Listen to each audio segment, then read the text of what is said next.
Opa, aqui é o Eric, você está postos a me ver no Projeto 747 respondendo perguntas da minha audiência. Obrigado por assistir. Agora eu tenho uma dica muito importante para você aproveitar esse conteúdo. Então anota aí. Eu tenho um grupo de Telegram que chama Galera Raiz. Meu Deus, Érico, o que é Telegram? Telegram é um app que é uma espécie de WhatsApp onde eu posso postar áudios para você. E nesse grupo de Telegram, quase que diariamente eu posto áudios, complementando os conceitos que você vai aprender nesse 747. Várias vezes eu pego o que eu falei ali na pergunta e mostro o que eu estava pensando naquela hora. E por quê? Porque primeiro, para mim, com o Telegram é fácil de publicar, então você tem o Érico Raiz. E segundo, que eu quero que esses conceitos que você aprenda ali criem raiz na sua cabeça para que você possa implementar. E o único jeito de fazer isso é através do Telegram. Então, como é que você pode se inscrever e participar desse grupo de Telegram? Fácil. Na descrição desse vídeo tem um link. Clica no link, segue as instruções que você já vai ter acesso imediato a esse grupo de Telegram. E é isso aí. Lá você vai conseguir ter acesso a esse meu download mental. E agora com você, o melhor do 747. Muitas pessoas confundem prometer o possível não típico como uma falta de integridade, como uma desonestidade. Agora, desde que isso esteja claro, e agora eu estou dizendo, claro, você é advogado, eu estou deixando claro qual que é a minha proposta para você. E aí você tem que saber se essa é uma proposta atrativa para você. Quem julga é você. E é isso que você tem que entender quando você estiver jogando com seus caras. Se você estiver só atrás do típico, você vai ter uma atratividade limitada. Bom dia, empreendedor. Bem-vindo ao Projeto 747, às 7h47 da manhã, em ponto. Bom dia! Eu sou a Tati. Bom, então, em relação à minha Roma, eu assisto muito você e estou sempre acompanhando. E eu tenho uma dúvida que é a seguinte. Eu já ouvi várias vezes e eu tinha essa desconfiança de que o meu lugar final, meu destino se confunde com o meu veículo. Por quê? Porque eu tenho um curso de inglês jurídico. E eu já ouvi você dizendo muitas vezes, ontem teve até, você usou o exemplo da sua mãe, que borda por bordar, e que, no caso dela, se confundiria com o veículo, e citou mais uma vez cursos de idiomas, que seriam exemplos clássicos nos quais o veículo se confundiria com o destino. Porém, existe um aspecto diferente no meu curso que eu, na verdade, não sabia. Eu descobri ministrando, eu já ministro esse curso há 5 anos. Eu vou pedir para fazer uma pausa no que você falou, para um esclarecimento importante. Porque uma coisa que me parece que você assumiu que para algumas coisas o veículo se confunde com o destino e para outras não. Assumi. Presumi. Então, essa é uma triangulação. Presumi. Você presumiu isso. E eu vou te falar uma opinião sobre isso. Eu acho que o veículo vai sempre se confundir com o destino. Só que então, não existe um veículo que não se confunda com o destino. Contudo, essa situação é mais dramática, mais presente em algumas. Esse conflito entre veículo e destino é mais óbvio em alguns lugares do que em outros. Mas quando você para pensar no sentido literal, eu acredito que eu ainda não vi um veículo que eu não possa argumentar, defender a tese que ele também é um destino e também é um veículo. Porque existe a infinidade que toda vez que você chega a um destino, ele se transforma um veículo para o próximo destino. É engraçado. É o conceito que o ser humano nunca vai estar suficientemente satisfeito. Não vai existir um alpinista que vai chegar no pico do Everest e não usar aquele destino como veículo para a próxima aventura. Então, quando você entra muito literal na coisa, você vai descobrir que você sempre, um destino é um veículo para o próximo destino. Tá. Então, é só para você saber que não é curso de inglês. E alguns exemplos eu tendo a achar mais acentuado. Antes de fechar as parênteses, vou te dar um exemplo. Quando eu cresci, quando eu era pequeno, eu acredito que inglês não era destino. Poucas pessoas tinham a noção que, poucas mães tinham tanta convicção que inglês era tão importante assim. Então, a minha mãe achava que era. E ela me botou numa escola de inglês. Investiu muito dinheiro, custava tão caro quanto a minha escola, porque ela achava que isso ia me dar um bom trabalho. Nesse caso, naquela época, inglês, ninguém aprendia inglês por aprender. Que era Uhum. tão óbvio assim, que era um... Porque, então, naquela época, se eu fizesse uma propaganda de um curso de inglês, eu não simplesmente falava assim, aprenda inglês. Eu falava, aprenda um trabalho melhor. O mundo está mudando. Mas hoje ficou tão óbvio isso, que nem academia é tão óbvio. Meditação, por exemplo, não é óbvio que meditação melhora a mente. Não é óbvio. Poucos de nós praticam meditação. Poucas das minhas... A minha mãe era... Quem praticava exercício na geração da minha mãe? Academia? Ninguém. Uhum. Hoje é meio que óbvio. Então, assim, é a mesma coisa que em diferentes tempos você vai sentir uma coisa transitando de veículo para destino. Tá. Lançamento está ficando cada vez mais. O destino está ficando veículo. À medida que as pessoas deixam óbvio que o lançamento gera 6 em 7, eu não preciso mais falar isso. Elas vão chegar, Érico, eu quero aprender lançamento. Eu não acho que chegou nesse estágio ainda, mas vai chegar. Então, só para você Uhum. saber que esse dilema do veículo de destino é um dilema filosófico infinito. Fechei o parêntese. Continua. Minha cara, entrar nesse tipo de dilema, mas vamos lá. Ah, bom, então, enfim, é um curso de inglês jurídico, é um English for Lawyers. E aos poucos, eu criei um curso da minha vida, porque eu sou filha e neta de professora de inglês. Minha avó ministra aula há mais de 50 anos, minha mãe há mais de 30 e eu tenho 20 anos de carreira, completei este ano, como professora de inglês. Mas me formei em direito, sou advogada também. E eu só queria unir as pontas da minha vida. Quando eu criei o curso, eu criei ele dentro da OAB. Ele foi ministrado dentro da OAB-DF muitos anos. O então presidente se encantou pelo curso, abriu as portas academicamente e a gente implementou. Quando eu descobri o que aconteceu com esse curso no mercado, foi que eu comecei a entender um pouco dessa questão do destino. Porque, para mim, inclusive, esse é um furo na minha narrativa do herói, nunca foi difícil. Inglês é a minha vida. Eu escrevo as coisas em inglês, meio em português e tudo mais. Eu só achava que eram duas especializações diferentes que eu tinha capacidade de unir. Só que eu comecei a ser procurada por mega escritórios de São Paulo, principalmente. E aí eu descobri por quê. Claro, hoje em dia eu sou professora, inclusive teve a crise, eu perdi alguns alunos, mas os grandes sócios, os sócios mesmo, eles continuam. Eles perderam os patrocínios, porque depois eu descobri também porque eles pagavam tão caro na minha aula, porque os escritórios pagam as aulas deles e são todos desesperados para que eles aprendam esse inglês jurídico. E todos falam inglês, tá? Muito bem, senão eles não estariam nesses grandes escritórios.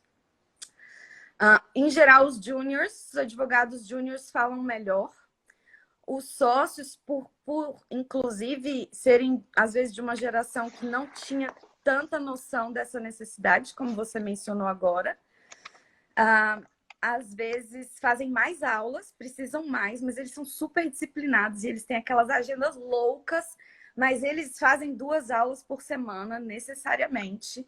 Quando eu descobri essa necessidade, foi que eu entendi que o inglês jurídico, além de ensinar inglês jurídico apenas, como eu imaginava, ele também era muito importante para escritórios que trabalham com grandes clientes internacionais.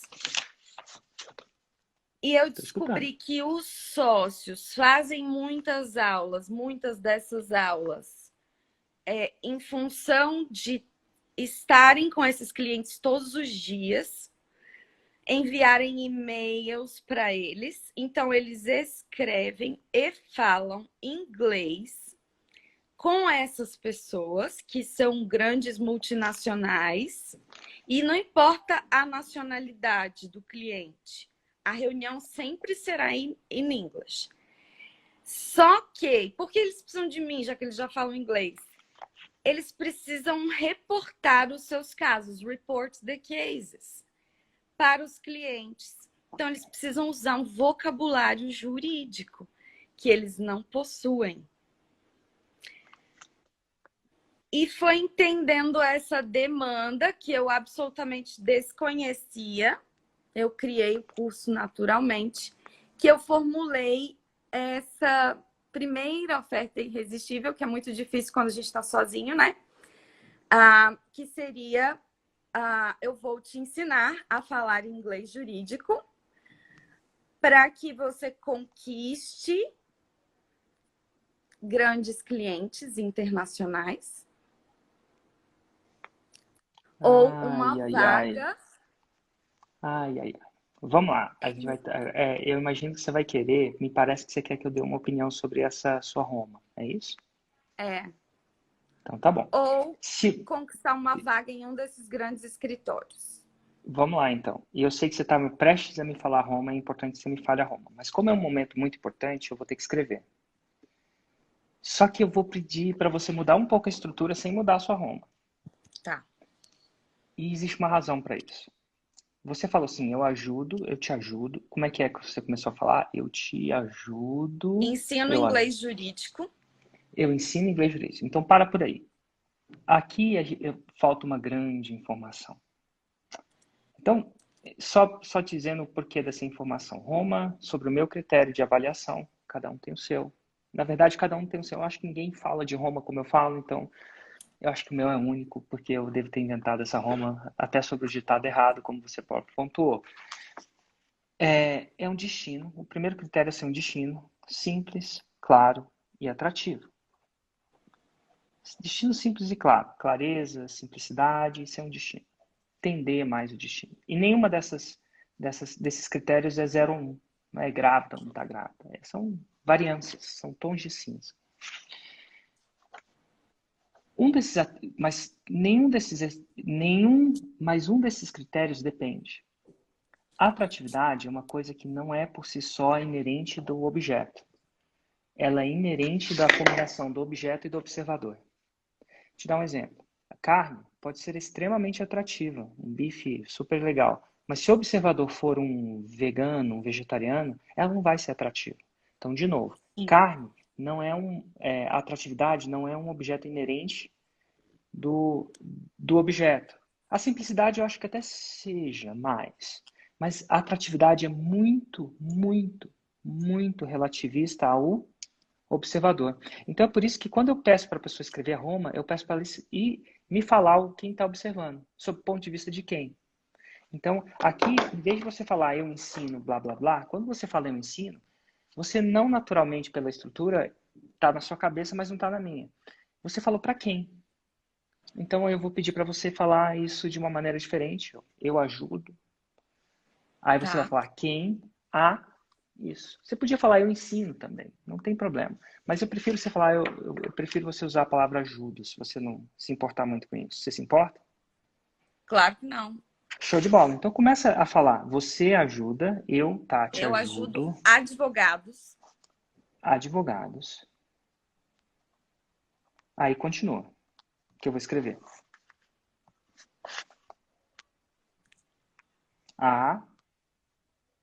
Essa é a dúvida. A falarem inglês jurídico ou a conquistarem grandes clientes internacionais por meio do inglês jurídico?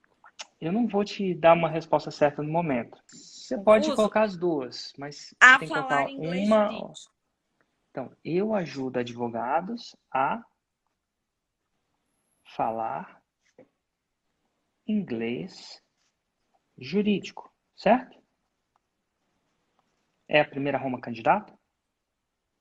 É. Show. Então, vamos lá. Como é que eu vou definir se isso é bom ou se é ruim? Adivinha? Se isso me interessa, faz sentido para mim. Não, é mais ou menos. Então vamos lá, eu vou dar um passo atrás só para você entender como é que eu penso. Se você entender como é que eu penso, eventualmente você vai conseguir fazer o que eu faço. Tá. Tá? E o que eu faço é baseado em critérios. Então vamos lá, eu bebi um vinho. Eu vou falar se está bom ou se está ruim, porque eu não consigo avaliar vinhos. Mas se eu tivesse que avaliar um vinho, se eu fosse um enólogo que estuda anos, 5 anos enólogos estudam às vezes, mestres, até mais. Eles também avaliam vinho de uma maneira mais exata do que eu. Você concorda comigo? Sim. Certo. E como é que eles fazem isso? Vou te falar. Te dar uma dica. Eles pegaram, os enólogos sentaram e definiram critérios em comum. A cor do vinho é um critério para o enólogo. Critérios que são desconhecidos a mim, mas você entende que tem critérios bem específicos no vinho para ser avaliado? Então, quando você coloca critérios, uma coisa subjetiva, ela passa a ser mais objetiva, apesar de não ser objetiva. Vou te dar um exemplo diferente. A redação da prova do vestibular. Alguém tem que dar uma nota numa coisa que é extremamente subjetiva. Não é matemática aquilo. Você concorda comigo? Só que, como é que a nota é dada? Como é que a avaliação é feita? Através de Critérios. critérios. Então, quando eu chegar para mim, eu vou te falar os meus critérios. Quando eu falar os meus critérios, uma vez que você entende os critérios, você vai ter a chance de lapidar baseado nesses critérios. Se eu entendo os critérios de avaliação de um juiz, né? O juiz tem critérios também, não tem? Sim, É, parâmetros é, legais e principiológicos. exatamente.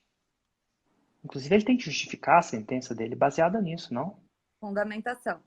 Fundamentação. E eu também tenho que fundamentar minha Roma. Então não é eu falar é mais atrativo ou não é. Se eu estiver falando isso para você, eu tô julgando o vinho como uma pessoa sem critérios. Isso dificulta o seu trabalho de entender o que você tem que falar para isso melhorar. Então a avaliação baseada em critérios possibilita a melhora. Então eu quero lapidar sua Roma baseada em critérios. E eu quero te dar esses critérios. E eu vou te dar 4 critérios. Tá. Então tá bom. Destino, o primeiro critério é ser mais destino. A gente já divagou sobre isso. Algumas coisas se confundem entre veículo e destino. Quanto mais destino, melhor. Lembrando que algumas pessoas o veículo é o destino é o veículo. Por isso que é importante entender essa parada. Ele tem que ser a simplicidade, eu posso entrar a fundo nisso, a clareza tem que estar claro. E a atratividade. Quando eu olho a sua Roma, tá bem simples. Eu ajudo advogados a a falar inglês jurídico nesse momento. Tá bem simples. Então não vou entrar muito em aperfeiçoar. Eu não vou achar pelo em ovo aqui. Tá bem claro. Assim, a grande pergunta que eu me faço é se está atrativo ou não. E porque eu não conheço o observador, eu não sei se está atrativo. Então a pergunta que eu te faço é o seguinte: para advogados. E quando você chegou e falou advogados, você generalizou. Tá. É qualquer advogado? Tá. Qualquer? Você tá tirando em qualquer advogado? Ou não? E Não. é diferente. É diferente você falar com um recém-formado, é diferente você falar com um sócio, parceiro, associado de um grande escritório. Eles têm interesses diferentes, prioridades diferentes. Então, aqui, para eu saber se é atrativo, eu vou ter que entrar um pouquinho no observador. Porque você generalizou, usou um negócio general, né? Que você não erra, mas ao mesmo tempo que você não erra, você erra. Porque se você fala com todo mundo, você não fala com ninguém. Pessoas veganas são diferentes de carnívoros, que são diferentes de vegetarianos. O vegano é diferente de vegetariano. Então vamos entrar. Me fala sobre o observador. Que tipo de advogado você quer ajudar? Advogados que têm grandes clientes internacionais. Advogados com grandes clientes internacionais. Esse é meu primeiro avatar. Eles já são sócios desses escritórios que atendem multinacionais. E Você o quer falar com segundo, sócios? Porque tem grandes clientes, não quer dizer que eles são sócios. Você quer colocar os sócios? É isso? eu falo É. com todos os advogados desse escritório. Alguns são sócios, outros são. Eles querem, eles pretendem uma vaga em um desses grandes escritórios. Então, você está falando com pessoas que trabalham nesses grandes escritórios internacionais ou aspira 95% dos meus 95, clientes. é 95% daqueles que você pretende servir? Sim. Então tá bom. Então fechou. A gente vai em 95%. Não vou nem no 5%. Não faz sentido. Porque ao você mirar no 5%, você vai Quando a gente fala com uma pessoa, a gente desconecta a outra. Quando eu falo com veganos, eu desconecto os carnívoros. Difícil falar com os dois ao mesmo tempo. Não é impossível, mas é difícil. Então vamos lá. Você ajuda advogados com grandes clientes internacionais a falar inglês jurídico, certo? Isso. Então, a grande pergunta é: isso é atrativo para eles? Muito. Acabou. Porque eu vi em você nos seus primeiros 30 segundos, sem titubear. Eu não escuto nem o que a pessoa fala mais nesse 747. Eu escuto com o que a pessoa. Então você tem uma grande. Me parece que você tem uma grande crença, uma grande convicção, é a palavra certa, que isso é atrativo. E como você é da área e eu não sou, eu vou falar que você. Eu vou testar isso. Agora, então vamos lá, é atrativo. Mas não quer dizer que a gente não possa tornar mais atrativo. Então agora a gente entra numa coisa que já é atrativa, então você tem uma boa Roma candidata. Mas eu vou especular uma Roma mais atrativa. Tá bom? Como eu deixo alguma coisa mais atrativa? Eu melhoro. Então a gente está pensando num carro. Como eu deixo ele mais veloz? Ele já é veloz, mas como eu deixo ele mais veloz? Uma das coisas que você pode deixar um carro mais veloz é deixando mais leve. Com o mesmo, se ele tiver o mesmo motor, né? Se você não tirar o peso do motor, mas se você tirar a carroceria, você vê carro de corrida, eles tiram os bancos, eles deixam mais leve. Eles sabem quando a coisa fica mais leve, ele fica mais veloz. Então não quer dizer que ele não era veloz. Então aqui a gente entende o seguinte: a atratividade é uma função da especificidade também. Do mesmo jeito que a velocidade é uma função do peso versus força. Em inglês jurídico, falar inglês jurídico é uma coisa subjetiva que pode ser mais específica. Então a grande pergunta que eu te faço é: se você definir níveis e você definir velocidade, você tem a chance, não quer dizer que você tem que fazer, de tornar uma coisa mais atrativa. Vou te dar um exemplo. Eu ensino as pessoas a falarem inglês jurídico. Eu ensino as pessoas a falarem inglês jurídico em um ano. Eu ensino pessoas a falarem inglês jurídico em 2 semanas. Você entende que se fosse possível resolver essa proposta aqui, essa proposta seria mais atrativa? Sim. Baseado sem perder a integridade, nunca pode perder a integridade. Então a pergunta é: existe alguma coisa em termos de qualidade ou velocidade que seja íntegro prometer? E quando eu Sem falo sair do seu prometer, faixa? não é o típico, e sim o possível. Falar é tão subjetivo que faz o seu produto valer menos. Tá. Eu estava A até pensando em tirar subjetividade diminui o valor do seu produto. Vou te dar um exemplo. Se eu te ensino você a faturar na internet versus ensino você a fazer 100 mil reais em 7 dias na internet, qual produto você acha que eu posso cobrar mais caro? que você faz mais rápido. O que eu faço mais específico e mais rápido. E nem tudo é íntegro fazer isso. Uhum. Mas eu tô aqui para tentar buscar transformar uma coisa. Então, o que seria íntegro? E você, como expert, você não vai querer entrar nessa. Você quer ficar segura. Sim, E a minha intenção é provocar o que é típico. tá. O que Então que é seria possível? melhor tirar falar e usar ensinar. Aí você está piorando sua Roma, né? Tá tudo bem, a Roma é sua. É porque falar é um resultado que eu não posso prometer, mas ensinar eu posso, porque eu vou dar conteúdo. Como Eu não não vou pode estar. prometer? Ninguém que você ensina fala? Todos que eu ensino falam. Então tá bom. Então falar é possível. Por que que você não fala falar?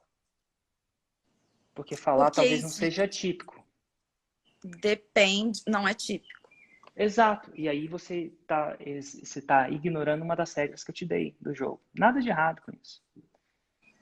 Eu falei, você promete o que é possível, não o que é Tá, típico. Todo mundo ok. que faz a fórmula de distanciamento faz o 6 em 7? Não. É típico? Não. Não é típico. Uma minoria Tá, faz. Eu não escondo isso de ninguém. Estou falando isso ao vivo, falo isso e repito. Você não sabe quantas vezes eu repito isso. verdade, Só que é verdade. possível. É possível. E quase todo dia eu entrevisto uma pessoa que luta pelo possível, não pelo típico. Eu não sou um professor do típico, eu sou um professor do possível. Eu luto que o típico é você entrar na academia e não fazer o que tem que ser feito. O típico é você ir na nutricionista e não fazer. Eu não, esse é o típico, mas eu não estou aqui atrás do típico, eu estou atrás do possível. Uhum, E eu vou falar entendi. que não é típico. Eu não mascaro o típico como possível. Mas eu sei que é possível. Eu sei que se ele fizer 150% da parte dele e eu vou fazer 150% da minha parte, vai acontecer. Então, é a diferença. Se você ficasse advogado, o problema de eu ensinar Roma para advogado, o advogado está sempre procurando os problemas, sempre procurando os problemas. Então, você é uma extrema defensora. Tá tudo bem. Bota o advogado para fazer o marketing do seu negócio, você vai morrer de fome. Bota o marqueteiro para ser advogado do seu negócio, você vai morrer de processo. Então existe uma coisa que você tem que sair da sua pele de advogado e você não basta, você não vai ficar só defendendo, só defender. Ah, se eu der um passo à frente, eu vou abrir o gol. Ué, tudo bem, mas você não consegue marcar gol sem sair da defesa. Então você tem que ir para o ataque de forma íntegra, vai abrir sua defesa, mas sem perder a integridade, você vai para o ataque. Eu fui para o ataque com a integridade. É possível fazer o 6 em 7? Eu entrevisto uma pessoa por dia. Hoje eu vou entrevistar, ontem eu entrevistei uma. É possível, não minto, não é típico. Se você está atrás do típico, para de me seguir.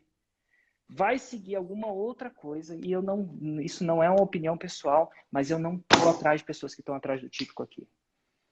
E eu falo isso o tempo inteiro. Mas, Eu eu, mas, precisava disso.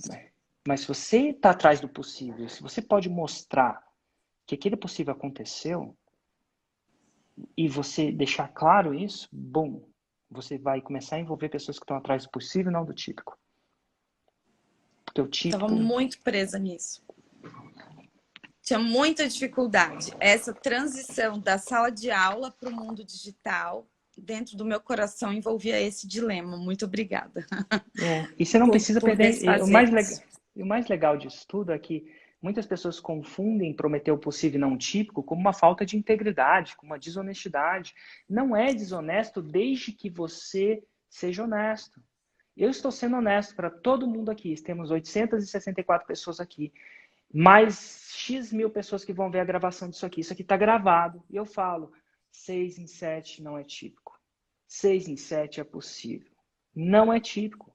Não é típico. O que significa não é típico? Que é número. No meu último evento tinha cerca de 6 mil pessoas lá. Acho que era 6.232. Daquele evento, naquela amostragem ali, 713 tinham feito 6 em 7. Isso dá cerca de quê? 8%, 9%. A maioria das pessoas não fizeram 6 em 7 ainda. E talvez nunca vão fazer. E a maioria das pessoas que vão no nutricionista também não vão necessariamente emagrecer. E não tem nada de errado com a Smart Fit nem com os nutricionistas, necessariamente. Pô, a Smart Fit, toda vez que eu fui lá, era limpa, tudo era bem. Mas isso não é só isso. Agora, desde que isso esteja claro, e agora eu estou dizendo, claro, você é advogado, eu estou deixando claro qual que é a minha proposta para você. E aí você tem que saber se essa é uma proposta atrativa para você. Quem julga é você. E é isso que você tem que entender quando você estiver jogando com seus caras. Se você estiver só atrás do típico, você vai ter uma atratividade Limitada. Mas eu quero deixar isso na sua cabeça. Mas o que é possível? Escreve o que é possível. E aí você vai ter uma segunda Roma. E aí você vai se perguntar se essa Roma é atrativa. E o possível tem a ver com o tempo ou com a efetividade. Você pode brincar com as duas coisas, tá bom? Tá bom.